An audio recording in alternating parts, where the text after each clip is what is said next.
Good morning, friends. Welcome back to Astrology Today and Tarot. My name is Mel Rose. This is the Tarot portion in the second half of my daily astrology vlog, which you can check out on my other channel, Astrology Today with Mel Rose. Over there, you'll find a description of the day's astrology as I have spelled it out here.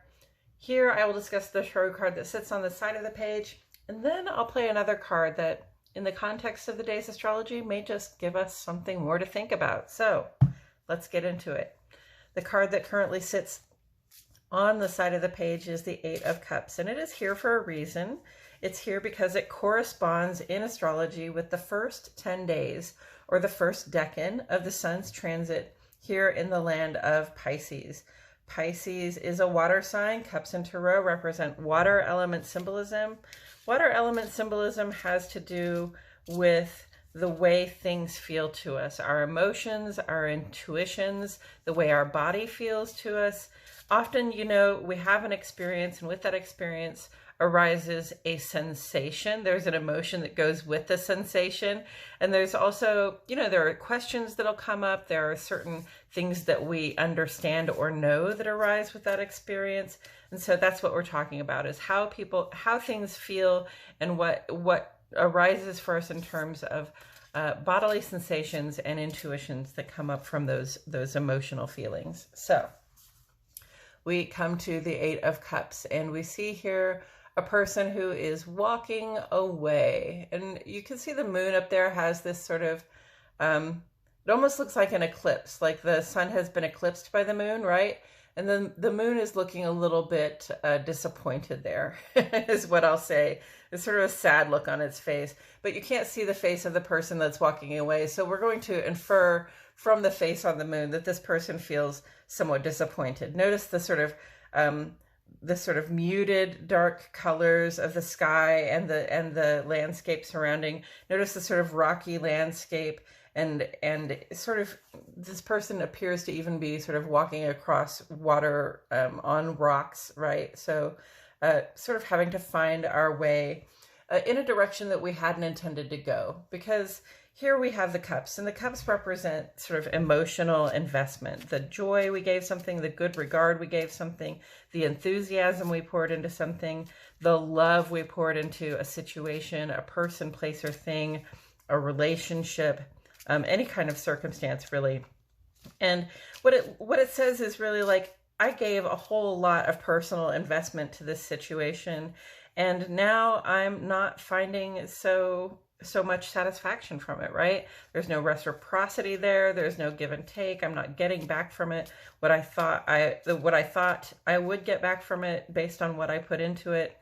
And, we recognize that when we've made an emotional investment like this, that if it's not paying off, right? If we're not getting what we thought we would get out of it in comparison to what we gave, and reciprocity is important. You can try to say all day that it doesn't matter what people give back as long as you're able to give to them. But basically, we all have to have our needs and desires met. So, having given all this investment of sort of personal energy, we now, of this sort of feeling energy, we now realize that it's not ever going to be satisfactory for us.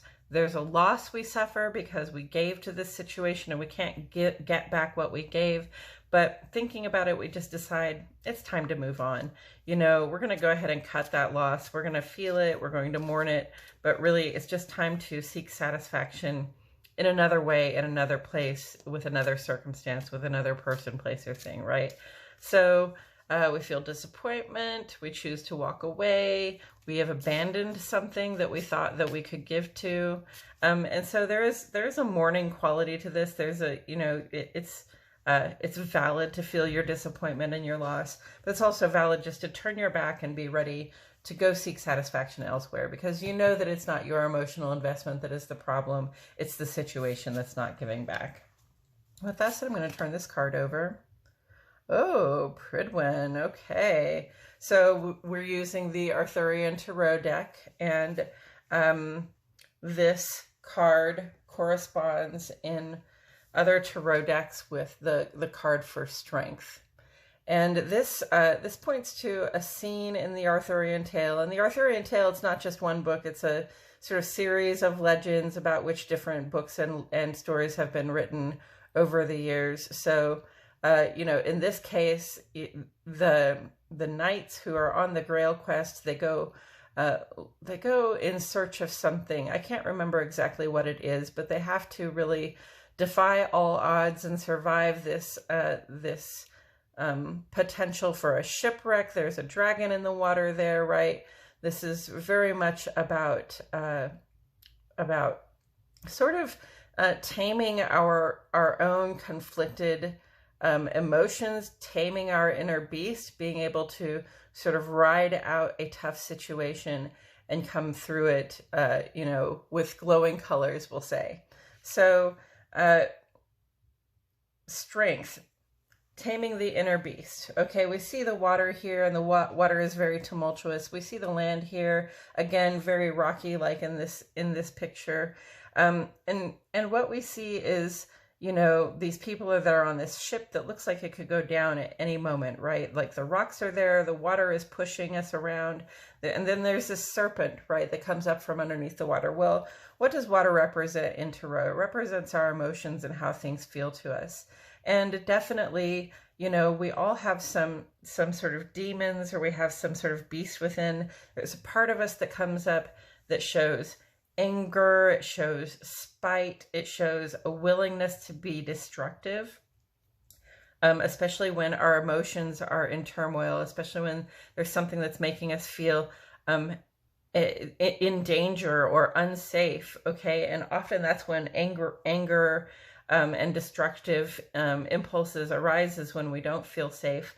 And so, it speaks to the lack of safety that we feel in a situation like that, and our capacity to act out in ways that are destructive. But what we also see here is this one shaft of sunlight, this one little beam of sunlight coming through, and it really says, okay, but if we look to our personal sense of purpose, okay, if we look to that thing that powers us in our life, our source of inspiration, our source of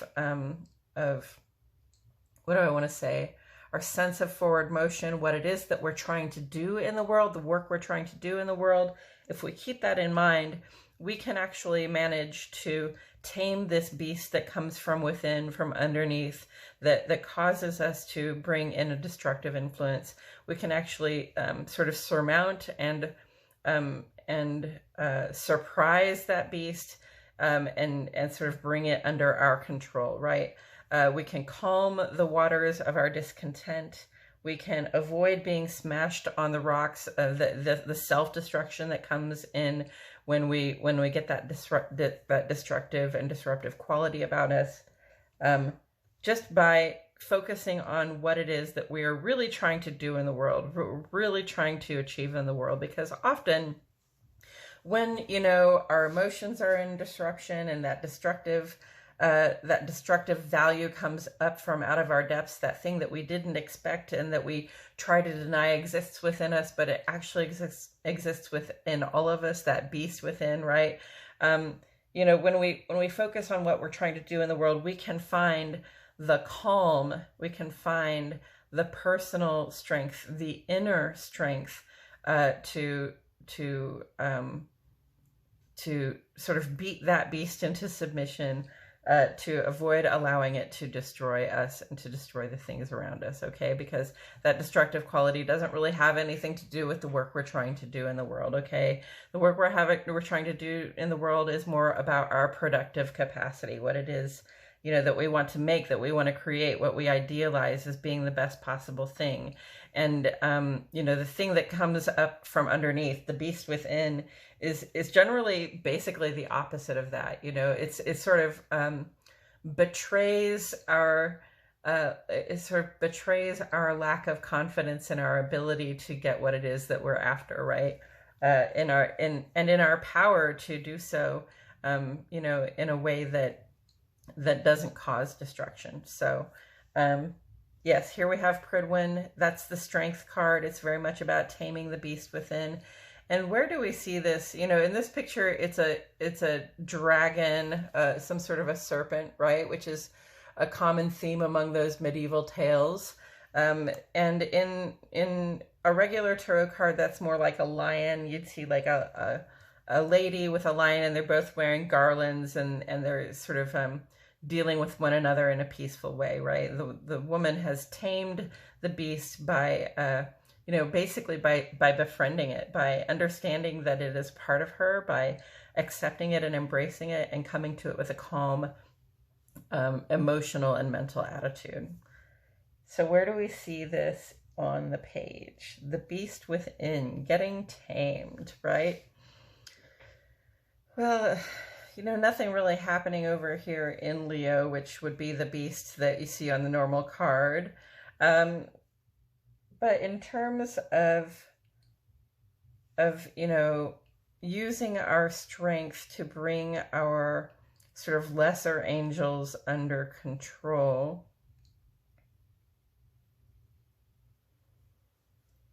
I mean, really what I'm looking at here is the Jupiter conjunct to Chiron. And Venus is actually going to conjunct with Jupiter, I think, before Jupiter conjuncts Chiron.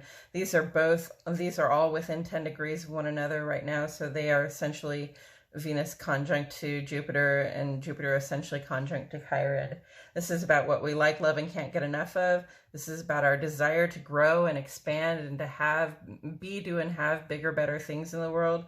This is about our desire to heal those long-standing problems that we have, especially in Aries. It's about social wounding, old embarrassments, times we were left out, or in some other way felt as though the community did not accept us, or rejected us, or mistreated us in some way.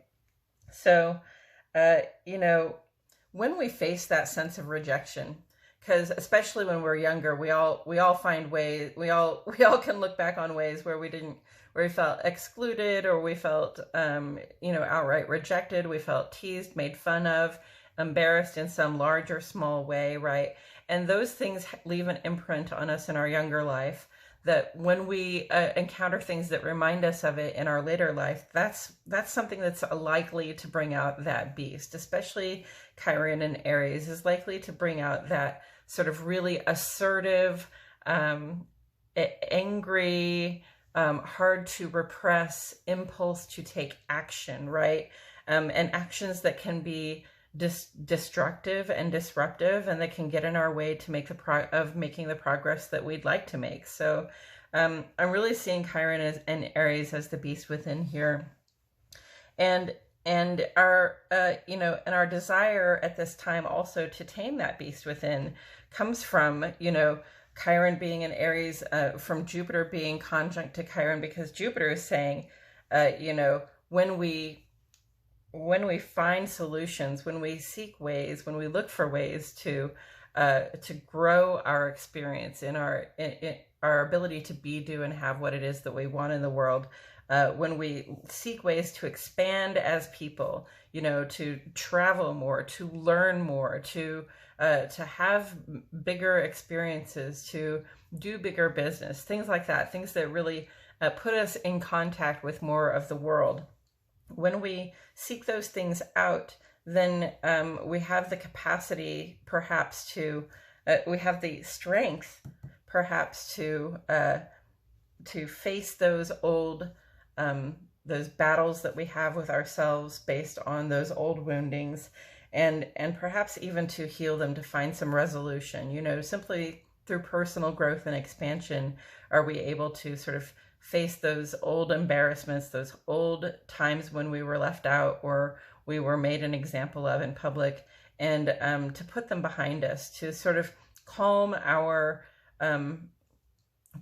ability to think about those things, to be able to come to those old woundings with a fresh insight that has a sort of a calm demeanor, a calm emotional approach, and really a desire to seek growth. So Jupiter and Chiron and Aries together, when we take action to expand, when we take action on personal growth and even professional growth, we can find ways to sort of calm that beast within, to stop reacting in such a disruptive or destructive manner at times when we are reminded of those old woundings.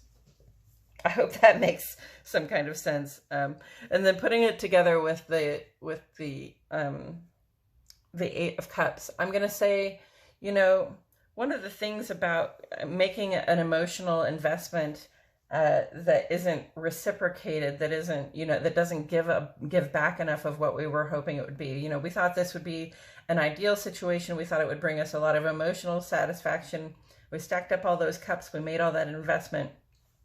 And it takes a certain amount of strength to walk away, okay? When we make an emotional investment and we find that we are not reciprocated, we find that we're not getting from it what we need, you know, often that's going to bring up that sort of beast within. It's going to bring up those old feelings of being excluded, not reciprocated, embarrassed, you know, uncertain about people's motivations and intentions with us. And so, you know, the temptation might be to just dash all the cups, right? To cause a big scene, to say, I invested a lot in this and I'm getting nothing back from it. And this is so unsatisfying. And that can cause a really sort of disruptive and destructive sort of way of being to come about in us that does not allow us to really turn our back and move forward. It keeps us focused on the disappointment and not on the future, which is where this person is headed. They're headed into the future. They're walking away. They've turned their back on that unsatisfying investment. You see the waters here are relatively calm, even though the land is rocky. It says we have more work to do. We have to strive to get where we're going. But we come to this with a level of emotional calm that just says, okay, I see what's happening here. I'm not going to get what I want from this situation.